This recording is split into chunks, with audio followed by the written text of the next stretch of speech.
नमस्कार, आप देख रहे हैं मास्कॉम जंक्शन। मैं डॉक्टर प्रदीप कुमार हाजिर हूँ यूजीसी नेट प्रिपरेशन से जुड़ी एक और वीडियो के साथ।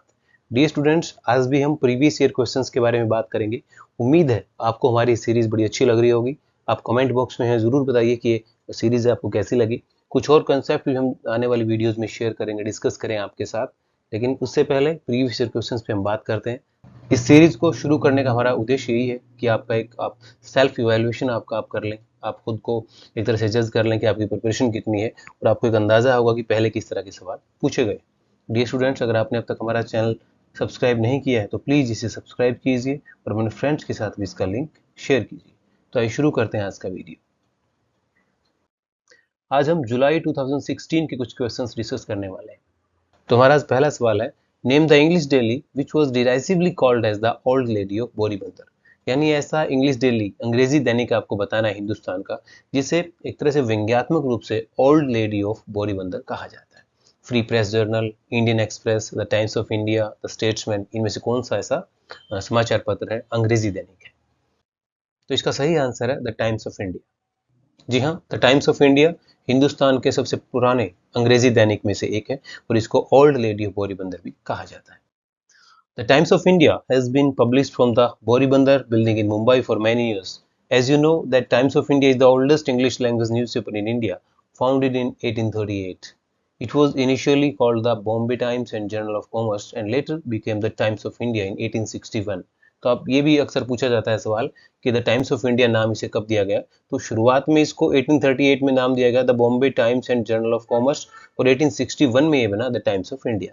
The newspaper moved into its current Boribandar premises in 1895 and the nickname has been used to describe it since. तब से इसको ऐसा कहा जाता है।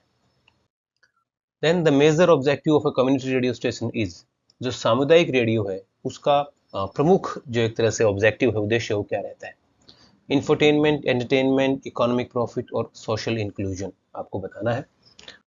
तो इसका सही आंसर है सोशल इंक्लूजन, यानी सामाजिक रूप से लोगों को एक तरह से समावेशित करना, उनको एक दूसरे के करीब लेकर के आना है, उनको जोड़ना आपस में। उस एक समुदाय विशेष है उसकी समस्याओं का समाधान करना, उनकी समस्याओं को एड्रेस करना, उस पर बातचीत करना। उस समुदाय विशेष में जो लोग अच्छा काम कर रहे हैं, जो दूसरों के लिए एक तरह से मोटिवेशनल स्टोरीज हैं, इंस्पिरेशनल स्टोरीज हैं, उन लीग से हट के वो काम कर रहे हैं, तो उनको मौका देना और उस समुदाय विशेष की जो पर्टिकुलर समस्याएं हैं, बिकॉज हर समुदाय की अपनी एक समस्याएं होती हैं, अलग अलग रीजन की अलग अलग समस्याएं होती हैं, उन पर बात करता है कम्युनिटी रेडियो। और इसका मुख्य उद्देश्य जो होता है सोशल इंक्लूजन होता है।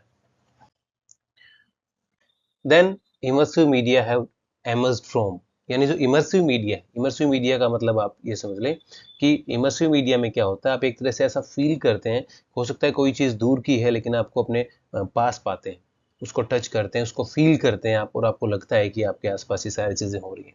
बहुत बार अक्सर आप देखते हैं जब से एक तरह से इमर्सिव मीडिया आया है उसके बाद से ये सारी चीज़ें हो रही हैं, और आप दूर का जो एक डिस्टेंस पे जो आपके प्लेस है उसको भी अपने करीब पाते हैं। ऐसी टेक्नोलॉजी, ऐसे वीडियोस हैं, इस तरह से उनको तैयार किया जाता है, एक ऐसा एनवायरनमेंट आपको दिया जाता है कि आपको एक रियलिस्टिक चीज़ें लगती हैं जबकि वो वर्चुअल होती हैं। तो ये कब संभव हो पाया है? प्रिंट मीडिया के आने से, ऑनलाइन मीडिया के आने से, ऑडियो मीडिया के आने से, वीडियो मीडिया के आने से। तो आंसर आपको इसमें से बहुत आसान लगेगा, बिकॉज जैसे मैंने बताया, दुनिया के अलग अलग जगह या किसी भी कॉन्सेप्ट को आपके बिल्कुल करीब दिखाना जबकि वो वास्तव में दूर है, उसकी वर्चुअल रियलिटी के हिसाब से, तो ये कब संभव हो पाया है? आंसर बहुत आसान है और इसका आंसर है online media. Because online media के आने से पूरी दुनिया जो है ग्लोबल विलेज बन गई है और टेक्नोलॉजी आई है। टेक्नोलॉजी के जरिए आपको बिल्कुल एहसास ऐसा रहता है कि कोई चीज़ जो है बिल्कुल बिल्कुल आपके करीब है। कोई प्रेजेंटेशन आप देख रहे होते हैं, उसमें आपको ऐसे दिखाया जाता है जैसे दूर के शहरों की प्रेजेंटेशन है, कोई ज्योग्राफिकल लोकेशन है, आपको इस तरीके से उसको दिखाया जाता है कि you can touch, you can feel, अपने करीब से आप उसको एक तरह से देख पा रहे हैं, ऐसा आपको लगता है। तो ये ऑनलाइन मीडिया की वजह से हो पाया है और ये इमर्सिव मीडिया जो है एमर्ज हुआ है ऑनलाइन मीडिया के आने से। हमारा अगला सवाल है, which film of Shyam Benegal is broadly based on the life of well known Marathi stage and film actress of the 1940s हंसा वाडकर। यानी जो मराठी स्टेज एक्ट्रेस और फिल्म एक्ट्रेस हंसा वाडकर है, जो 1940s में जिन्होंने बड़ा कमाल किया अभिनय के क्षेत्र में, उनकी लाइफ पे कौन सी फिल्म बनाई है श्याम बेनेगल जी ने, जो कि खुद बहुत बड़े अच्छे डायरेक्टर रहे, हिंदुस्तान के नामचीन डायरेक्टर रहे हैं, कई अलग अलग फिल्में उन्होंने बनाई बहुत अच्छी अच्छी। 2024 में उनका देहांत हुआ, बड़े दुर्भाग्य की बात है, बहुत बड़ा लॉस है। तो आपको बताना है कौन सी ये फिल्म है। जुबैदा, सरदारी बेगम, सुषमा, भूमिका। इसका सही आंसर है भूमिका। जी हाँ, भूमिका is a 1977 Indian film directed by Shyam Benegal. The film stars Samita Patil, Amol Palekar, Anant Nag, Nasruddin Shah, and Amrish Puri. The film is broadly based on the life of the well-known Marathi stage and screen actress of the 1940s, Hansa Vadkar, who led an unconventional life. The film focuses on an individual's search for identity and self-fulfillment. Smita Patil played the role of हंसा वाडकर। स्मिता पाटिल जो कि बहुत ही बेहतरीन actress रही है, उन्होंने इनका role play किया। Then what are the main components of public relations? जनसंपर्क जो है उसके खास तत्व कौन से होते हैं जिसके जरिए जनसंपर्क होता है, यानी जनसंपर्क के दौरान किन किन चीज़ों का आप इस्तेमाल करते हैं, कौन से वो कंपोनेंट्स होते हैं? मीडिया रिलेशंस, जैसा कि आप जानते हैं जब आप पब्लिक रिलेशंस करते हैं, जनसंपर्क करते हैं, तो मीडिया से अच्छे संबंध बनाते हैं ताकि आपकी बात को, आपके प्रेस रिलीज को, या आप जो प्रचार कर रहे हैं किसी संस्थान के लिए, सरकार के लिए, उसके जरिए लोगों तक आप पहुंचा सकें चीज़ों को। पब्लिसिटी की बहुत सी अलग अलग इवेंट आप करवाते हैं ताकि पब्लिसाइज कर सकें जिसके लिए भी आप काम करें, गवर्नमेंट के लिए, किसी एनजीओ के लिए। देन कम्युनिटी रिलेशंस, आप लोगों से डायरेक्ट जो है 1-to-1 मीटिंग करते हैं, छोटी छोटी सभाएं करते हैं ताकि एक अच्छी इमेज आप बना पाएं अपने संस्थान की। तो ये सारी चीजें आप पब्लिक रिलेशंस में करते हैं। Then what is importance of research in public relations? देखिए, रिसर्च जो है वो हर चीज़ की बैकबोन है। कोई भी फील्ड है वहाँ पर रिसर्च बहुत ज़रूरी होती है। पीआर की बात करें तो आपको बताना है कि इम्पोर्टेंस क्या है रिसर्च की पब्लिक रिलेशंस में। टू फॉर्मुलेट स्ट्रेटजी, जैसा कि आपको पता है स्ट्रेटजी बनाने के लिए पब्लिक रिलेशंस में रिसर्च आपको करना पड़ता है। आप जिन लोगों के साथ जनसंपर्क करना चाहते हैं उन लोगों के बारे में आपको रिसर्च करनी होगी। आप जिस टॉपिक पे, जिस कैंपेन चला रहे हैं उस टॉपिक के बारे में आपको रिसर्च करनी होगी। उस एरिया के बारे में रिसर्च करनी होगी जो कैंपेन चला रहे हैं। तो ये रिसर्च बहुत ज़रूरी होता है। देन टू प्रिवेंट क्राइसिस, आपको जो संभावित क्राइसिस है उसको, उससे बचने के लिए, जो ये आ जाता है क्राइसिस कई बार, यानी कोई भी संकट जो आ जाता है उसको बचाने के लिए आप रिसर्च करते हैं ताकि ऑलरेडी अगर आपने उस पर काम कर लिया तो क्राइसिस आने के चांसेस बहुत कम हो जाते हैं। टू मेजर सक्सेस, कई बार आप पीआर कैंपेन रन करने के बाद, प्लानिंग की, फिर आपने रन किया, उसके बाद जो है आप सक्सेस को मेजर करते हैं कि उसके लिए आप कोई सर्वे करते हैं कि हमारा कैंपेन कैसा रहा, आप एक तरह से फीडबैक के तौर पे, ताकि आगे जो कैंपेन आप लॉन्च करेंगे, चलाएंगे, उसमें उसकी मदद मिले और दोबारा वो गलतियां आप ना करें। Then which of the following are true requirements for a newspaper? Newspaper के लिए कौन सी ऐसी चीजें जो जरूरी है? It must be an irregular publication, it can be issued periodically, it must contain only news, such news must be published in news character, it can contain comments on public news। ये सारे option है, तो आइए इसका answer देखते हैं। सबसे पहली जो बात है, it can be issued periodically, ये लगातार नियमित रूप से समाचार पत्र छपना चाहिए। ऐसा नहीं है कि एक बार छपा फिर इतने दिन नहीं छपा फिर छप गया। ये एक नियमित रूप से इसका प्रकाशन होना चाहिए, एक न्यूज़पेपर की रिक्वायरमेंट है।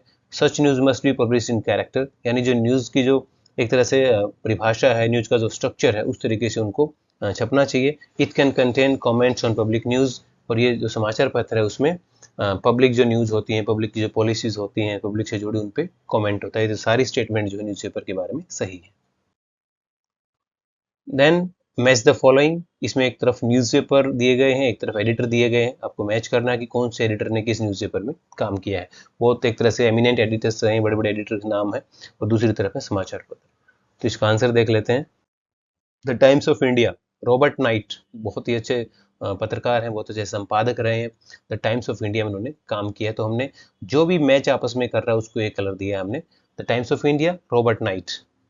देन द मेड्रास मेल, इसमें सर चार्ल्स लॉसन ने काम किया, इसके एडिटर रहे हैं। द लीडर, एक बहुत ही बड़ा अखबार है द लीडर, CY चिंतामणि, उन्होंने इसका संपादन किया है।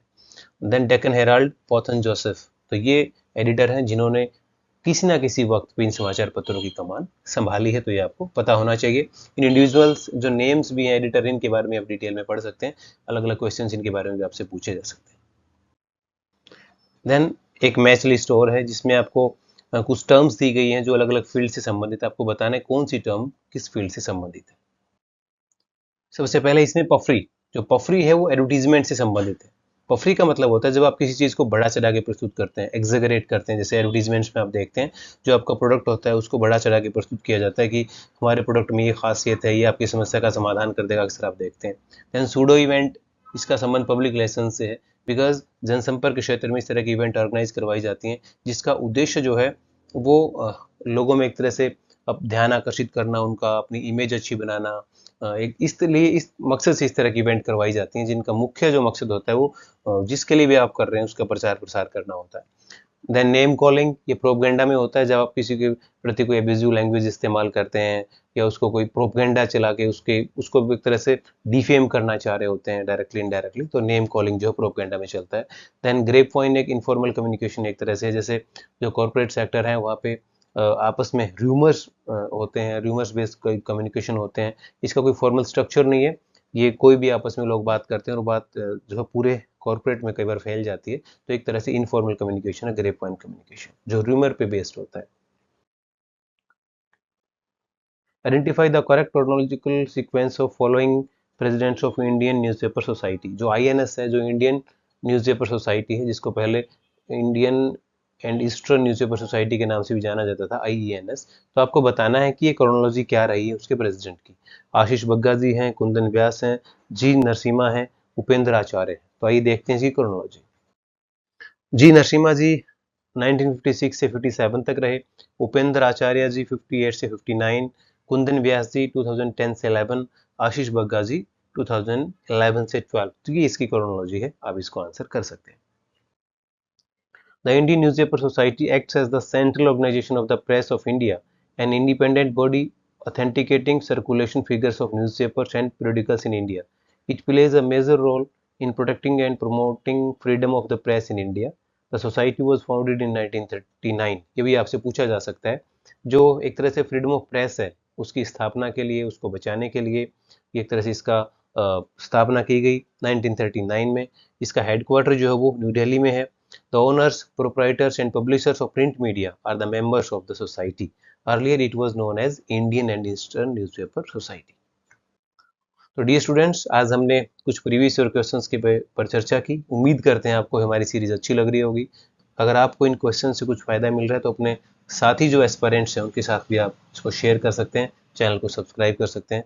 धन्यवाद, बहुत बहुत जुड़े रहिए हमारे साथ और देखते रहिए मास कॉम जंक्शन।